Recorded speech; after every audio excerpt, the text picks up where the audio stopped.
Bab 1220. Surya tersenyum sambil berkata, kultivasi nggak ada akhirnya.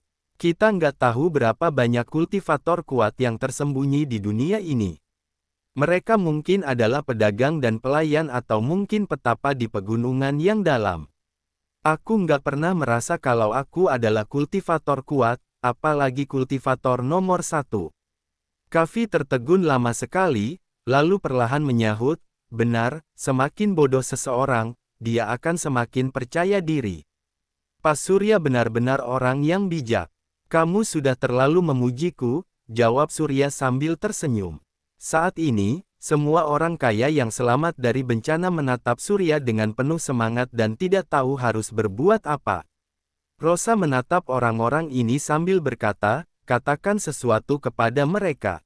Surya menatap orang-orang di alun-alun. Orang-orang itu adalah orang-orang kaya di kota Sandia, dengan kekayaan bersih lebih dari ratusan miliar, triliunan atau bahkan di atas puluhan triliun. Namun, di bawah konspirasi Vergi, lebih dari separuh orang-orang ini terbunuh atau terluka, sementara sisanya merasa lemas dan hampir pingsan kapan saja. Surya menghela napas, mengerutkan kening sambil berkata, kembali dan berkultivasilah. Rosa dan Pak Kavi yang akan menjalankan langkah organisasi Tongin selanjutnya, kemudian mengabari kalian. Orang-orang yang ada di sini semua datang untuk bergabung dengan organisasi Tongin, jadi Surya memberi penjelasan secara khusus kepada mereka. Ketika semua orang mendengar ini, mereka tiba-tiba berlutut di tanah dan memberi hormat pada Surya. Saat ini, sebenarnya mereka sudah tidak peduli lagi apakah bisa bergabung dengan organisasi Tongin atau tidak.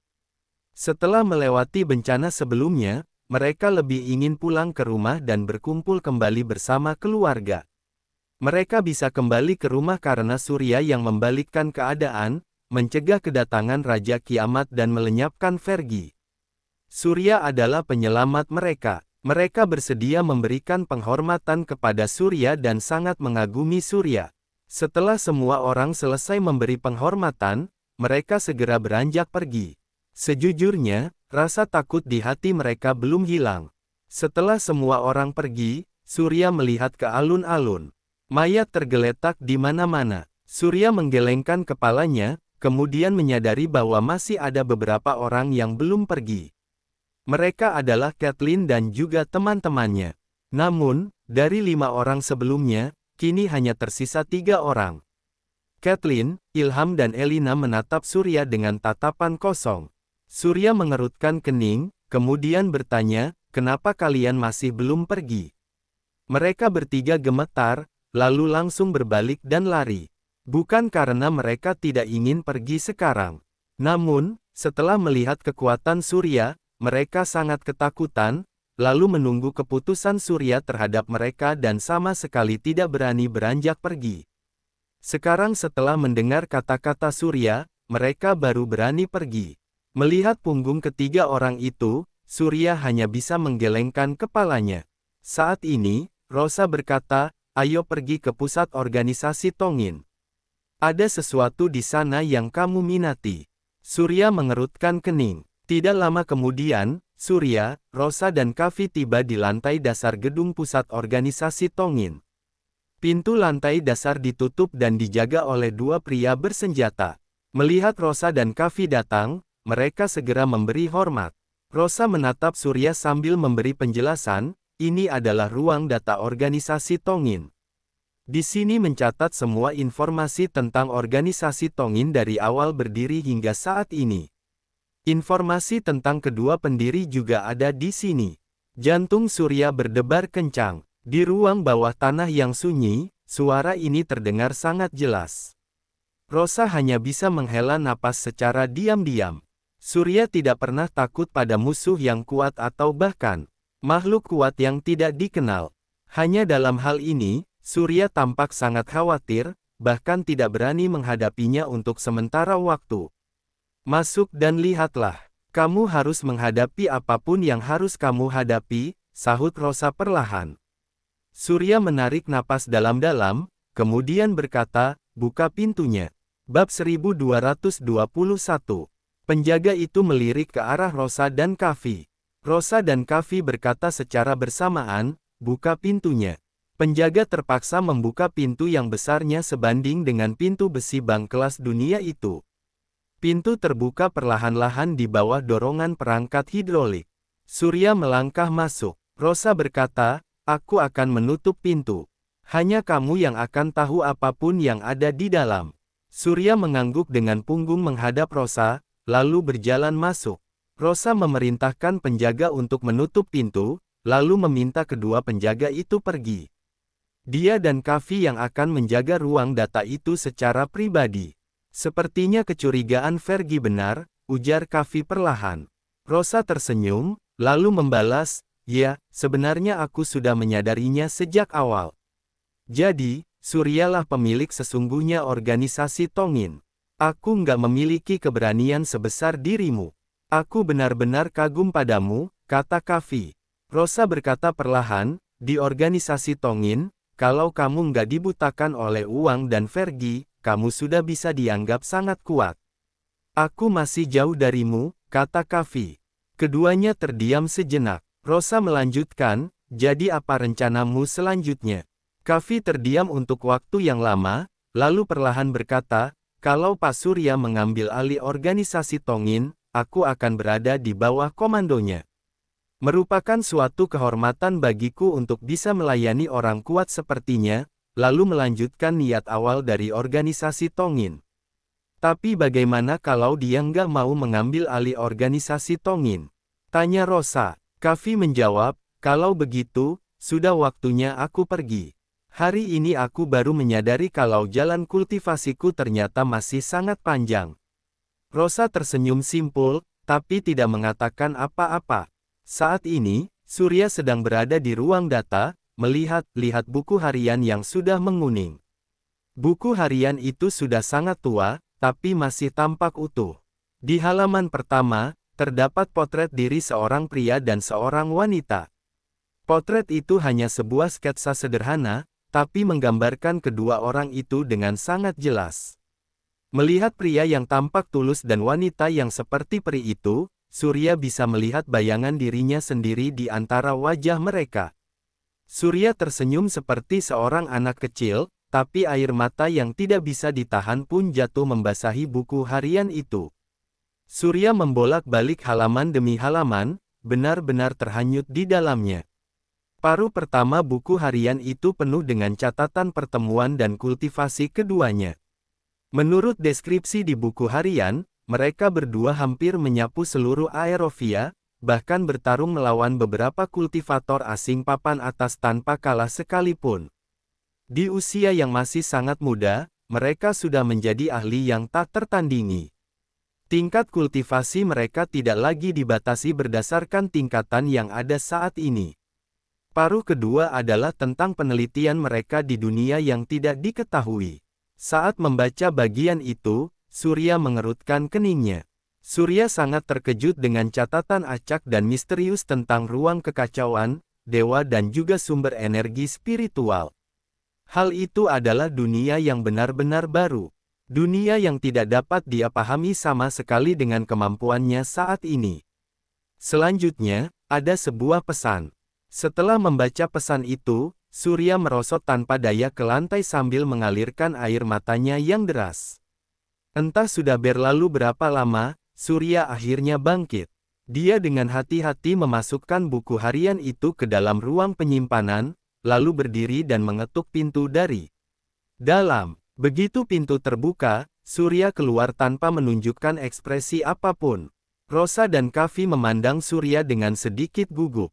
Surya berkata dengan nada dingin, "Aku akan mengambil alih organisasi Tongin. Segera adakan pertemuan para petinggi." Rosa dan Kavi pun langsung tersenyum. "Pak, silakan ke ruang konferensi. Aku akan segera menghubungi yang lain untuk mengadakan pertemuan," kata Kavi sambil membungkuk. Surya mengangguk. Mereka bertiga pun pergi ke ruang konferensi di lantai paling atas. Surya duduk di kursi ketua tanpa ragu. Sementara itu, Rosa dan Kavi segera mulai memerintahkan bawahan mereka untuk menghubungi para petinggi untuk datang secepat mungkin menghadiri pertemuan. Saat ini, ponsel Surya berdering. Dia melihat sekilas sebelum menjawab, ada apa? Bab 1222. Bos, kapan kamu akan kembali? Suara Raka datang dari ujung lain telepon. Surya menjawab, masih ada yang harus kulakukan di sini. Mungkin akan memakan waktu cukup lama. Ada apa? Ayahku disuruh pergi ke kota Senara untuk melaporkan pekerjaannya, juga berpartisipasi dalam pelatihan, jadi aku sangat senang. Aku hanya ingin memberitahumu ini. Suara gembira Raka datang dari ujung lain telepon. Surya tersenyum simpul. Disuruh untuk melaporkan pekerjaan dan mengikuti pelatihan berarti Leonard akan dipromosikan. Dengan posisi Leonard saat ini, jika dia naik pangkat lagi, berarti dia akan naik ke tingkat nasional. Hal ini juga menunjukkan bahwa Leonard akan benar-benar melangkah ke pusat kekuasaan. Hal ini jelas merupakan hal yang sangat membahagiakan. Tidak heran Raka tidak bisa menahan diri untuk menelepon Surya. Karena Raka juga tahu bahwa Surya punya andil yang sangat besar untuk membuat ayahnya bisa mencapai titik ini. Ucapkan selamat pada ayahmu untukku. Aku akan minum-minum bersamanya saat aku kembali nanti, kata Surya sambil tersenyum. Raka buru-buru berkata, baiklah, kami akan menunggumu kembali, bos. Surya menutup telepon sambil menunjukkan senyum simpul. Hal ini memang sebuah berita yang patut disyukuri. Tak lama kemudian, lebih dari puluhan bos besar datang ke ruang konferensi satu demi satu. Orang-orang ini adalah bos besar dengan kekayaan bersih lebih dari puluhan triliun, dengan kerajaan bisnis mereka sendiri. Mereka adalah penguasa dari berbagai wilayah. Namun, saat ini mereka berdiri di depan Surya seperti anak kecil yang sudah melakukan kesalahan. Satu persatu menundukkan kepala mereka, bahkan tidak berani bernapas dengan keras. Mereka tidak bisa melakukan apa-apa. Mereka dipanggil kembali sebelum mereka bisa pergi. Namun, tidak ada seorang pun yang berani mengeluh. Karena orang yang memanggil mereka adalah penyelamat mereka, orang yang membunuh Vergi, juga mencegah kedatangan Raja Kiamat. Surya juga adalah keturunan legendaris dari dua pendiri organisasi Tongin yang hampir menyerupai dewa. Surya menyapukan pandangannya ke orang-orang itu, lalu berkata perlahan, duduklah. Semua orang duduk dengan ketakutan. Rosa dan Kavi duduk di kedua sisi Surya tanpa menunjukkan ekspresi apa-apa. Surya terdiam beberapa saat, kemudian berkata dengan nada serius, mulai sekarang, aku mengumumkan kalau aku akan mengambil alih organisasi Tongin. Siapa yang mendukung dan siapa yang menentang? Semua orang gemetar, lalu serempak langsung berkata, kami setuju. Jangan bercanda, semua orang bisa melihat kekuatan Surya. Terlebih lagi, Rosa dan Kavi, kedua tetua itu juga sudah mengatakan. Surya adalah keturunan yang sah dari dua pendiri organisasi Tongin, siapa yang masih berani untuk menentangnya? Surya mengangguk perlahan, lalu berkata, karena nggak ada yang keberatan, kita putuskan saja seperti itu. Mengenai bagaimana organisasi Tongin akan berkembang di masa depan, aku akan mendiskusikannya dengan Bu Rosa dan Pak Kavi, lalu mengeluarkan pemberitahuan pada kalian. Baik, Pak Surya. Semua orang langsung menyetujuinya. Surya mengangguk, lalu berujar, pertemuan selesai. Pertemuan sederhana telah berakhir, tapi organisasi sebesar organisasi Tongin sudah berganti kepemimpinan. Semua orang membungkuk hormat, lalu pergi meninggalkan ruangan satu persatu. Hanya ada Surya, Rosa dan Kavi yang tersisa di ruang konferensi. Surya melirik mereka berdua, lalu berkata perlahan, kalian berdua masih akan bertanggung jawab atas operasional organisasi Tongin. Kedua orang itu mengangguk bersama. Beritahu semua anggota untuk membantuku mengumpulkan barang antik yang cukup berumur. Kalau terpilih, aku akan membelinya dengan harga yang pantas, kata Surya. Kavi berkata, Pak, organisasi Tongin memiliki pendapatan tahunan dan biaya keanggotaan yang mencapai ratusan miliar. Itu sudah cukup untuk membeli barang-barang tersebut. Tapi untuk apa kamu memerlukan begitu banyak barang antik? Surya berdiri, mendekati jendela besar, memandang ke arah kota Sandia, lalu berkata perlahan, aku harus segera meningkatkan kemampuan. Setelah memiliki kekuatan yang cukup, aku akan pergi ke dunia itu untuk melihat bagaimana orang tuaku menghilang, juga apakah mereka masih ada di sana atau enggak. Kavi tanpa sadar tersentak. Kavi tidak tahu dunia apa yang dibicarakan Surya.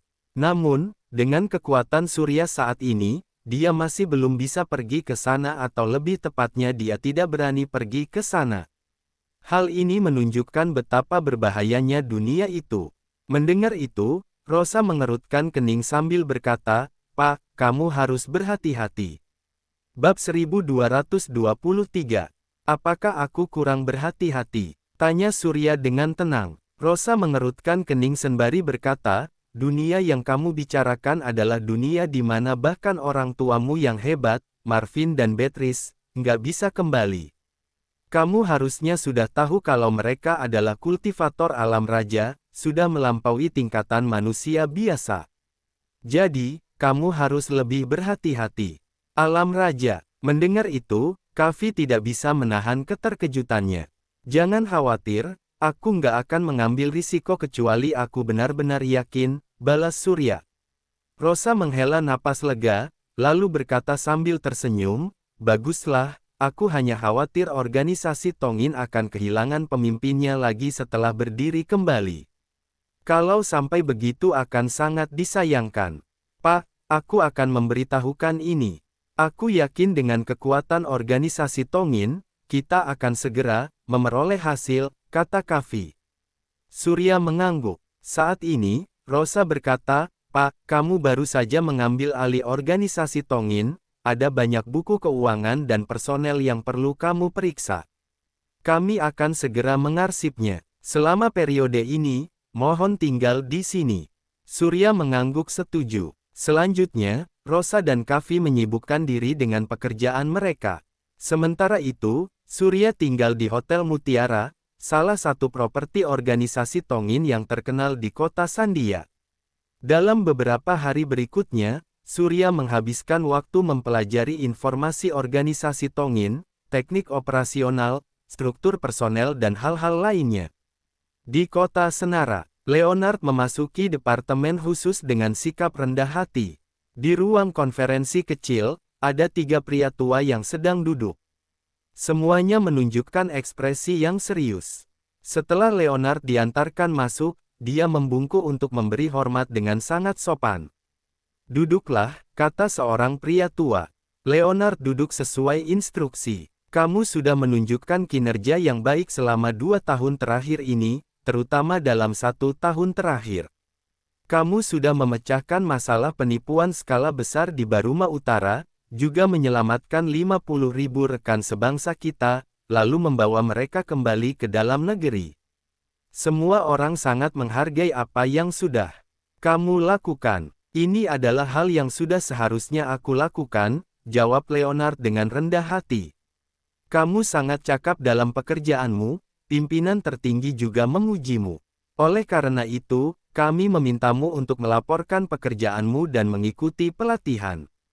Kamu seharusnya mengerti maksud di balik ini. Leonard buru-buru berkata, terima kasih atas bimbingan para pimpinan. Aku pasti akan bekerja lebih keras lagi, setia pada pimpinan dan rakyat. Bagus sekali. Ketiga pria tua itu bergantian memberikan pujian, mengungkapkan penghargaan mereka atas kinerja Leonard. Leonard menyembunyikan kegembiraan di hatinya, berusaha tampil sealami mungkin. Namun, saat ini seorang pria tua tiba-tiba mengubah topik pembicaraan dengan berkata, tapi kamu kelihatannya punya hubungan yang sangat dekat dengan orang-orang dari Departemen Penelitian dan Pertahanan Kekuatan Supernatural. Leonard tertegun, lalu berkata perlahan, aku mengenal seorang pria bernama Surya. Aku mengenalnya terlebih dahulu, sebelum dia akhirnya direkrut oleh Departemen Penelitian dan Pertahanan Kekuatan Supernatural. Kami tahu, itu sebabnya kami mengadakan pertemuan kali ini. Kamu adalah pejabat tinggi wilayah. Berhubungan dengan orang dari Departemen Penelitian dan Pertahanan Kekuatan Supernatural akan sangat merugikan masa depanmu. Leonard mengerutkan kening, lalu menjawab perlahan, bukankah Departemen Penelitian dan Pertahanan Kekuatan Supernatural juga melayani negara? Ya, kami nggak menyangkal hal ini. Tapi kekuatan Departemen Penelitian dan Pertahanan Kekuatan Supernatural mempunyai kekuasaan yang terlalu besar. Kalau kamu, pejabat tinggi wilayah, punya hubungan dekat dengan mereka, bahkan pimpinan pun akan merasa khawatir, jelas seorang pria tua dengan serius. Firasat buruk tiba-tiba muncul di hati Leonard. Leonard tidak menyangka bahwa Departemen Penelitian dan Pertahanan Kekuatan Supernatural akan begitu ditakuti. Kamu harus membuat pilihan, kata seorang pria tua. Leonard terdiam. Ketiga pria tua ini bukan hanya staf senior pimpinan tertinggi. Namun, mereka juga anggota Komite Pengawas Departemen Penelitian dan Pertahanan Kekuatan Supernatural. Mereka memberi saran pada pimpinan tertinggi dan mengawasi segala sesuatu yang berhubungan dengan Departemen Penelitian dan Pertahanan Kekuatan Supernatural. Baik dari segi kekuasaan, pengaruh maupun identitas, mereka memiliki posisi yang sangat penting. Bahkan bagi orang di level Leonard, dia tetap harus menunjukkan rasa hormat yang besar di hadapan ketiga orang ini. Dia tidak akan berani untuk mencoba menyinggung mereka. Leonard terdiam lama, lalu perlahan bertanya, apakah ini pemikiran pimpinan? Belum untuk saat ini. Tapi kamu harus tahu kalau pimpinan juga akan mempertimbangkan perkataan kami dengan hati-hati. Bab 1224. Leonard mengerutkan kening tanpa berkata apa-apa. Dia tampak tidak yakin. Kamu harus memahami kalau Departemen Penelitian dan Pertahanan Kekuatan Supernatural adalah organisasi yang berhubungan dengan kekerasan. Mereka juga memiliki kekuatan yang besar, jadi mereka harus diawasi dengan ketat.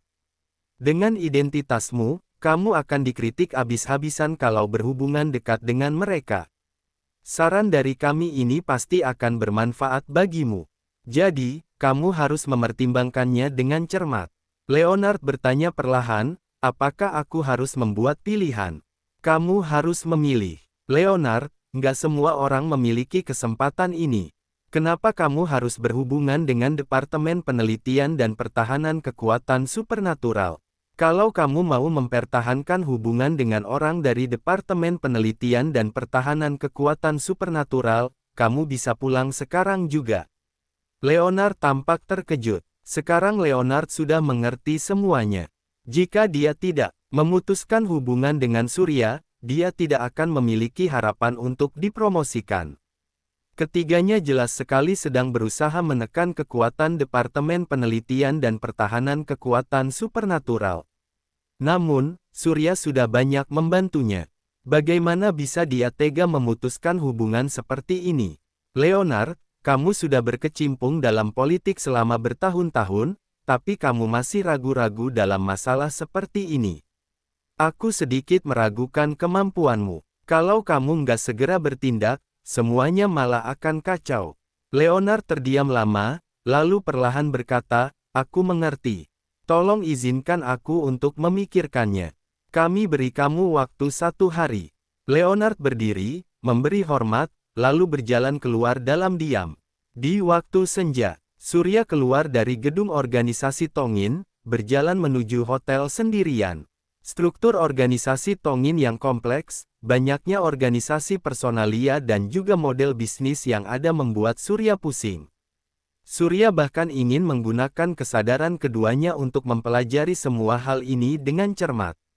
Surya menggelengkan kepala, berjalan di jalan yang ramai di tengah kota Sandia sambil masih mencerna hal-hal yang dia lihat hari ini. Saat Surya hampir sampai di hotel, sebuah mobil sport melaju melewatinya, memercikkan air di pinggir jalan ke seluruh tubuhnya. Mobil sport itu melaju pergi seolah-olah tidak melihat apa-apa, lalu menghilang dengan dentuman mesin keras. Surya mengumpat dengan penuh amarah. Setelah beberapa saat mengumpat, Surya mendengus, lalu berjalan ke arah hotel dengan enggan. Sesampainya di depan hotel, Surya melihat mobil sport yang terparkir tidak jauh dari situ. Namun, Surya tidak ingin menghabiskan waktu untuk berdebat tentang hal itu. Jadi, dia hanya menggelengkan kepalanya, bersiap-siap kembali ke kamar untuk mengganti pakaian. Ketika sampai di lobi, Surya melihat dua orang muda, seorang pria dan seorang wanita, yang berpakaian trendy sedang berjalan menuju lift dengan tangan melingkari pinggang satu sama lain. Pria itu tertawa sambil bertanya, "Kamu lihat pengecut kecil itu? Dia masih mengumpat. Bukannya aku hanya menyemprotnya dengan air saja." "Haha, Tuan Keanu, abaikan saja dia. Orang seperti itu nggak berhak bicara denganmu," kata gadis itu sambil tersenyum menawan. Pria yang dipanggil Tuan Keanu itu tertawa, lalu berkata, "Kalau aku ingin berdebat dengannya, aku pasti sudah turun untuk memukulinya tadi." "Kamu benar, Tuan Keanu memang murah hati," balas gadis itu sambil tersenyum manis. Mendengar itu, Surya pun menjadi sangat marah. Apa-apaan ini? Dia yang terkena percikan air ke sekujur tubuhnya, tapi sekarang dia juga yang disalahkan. Apa yang mereka pikirkan? Surya pun maju dengan langkah besar, menghentikan mereka berdua, lalu berkata, "Berhenti." Keanu menurunkan kacamata hitamnya, memandang Surya, lalu berkata dengan nada dingin, "Anjing kecil, jangan menghalangi jalan. Minggir." "Ya, kamu itu bukan siapa-siapa, tapi kamu masih berani menghalangi jalan Tuan Keanu," teriak gadis di samping Keanu. Surya mendengus dingin, lalu berkata, "Kamu sudah memercikkan air ke tubuhku, tapi bukan hanya nggak meminta maaf padaku, kamu juga berbicara tanpa malu di sini. Bukankah itu terlalu berlebihan?" "Oh, jadi kamu si pengecut tadi." Keanu tertawa terbahak-bahak, lalu melanjutkan, "Apa yang salah kalau aku memercikkan air ke tubuhmu? Itu berarti aku menghormatimu, mengerti? Cepat minta maaf pada Tuan Keanu." "Tadi kamu memaki Tuan Keanu, kan?" tanya gadis itu dengan agresif. Bersambung ke bab 1225. Terima kasih.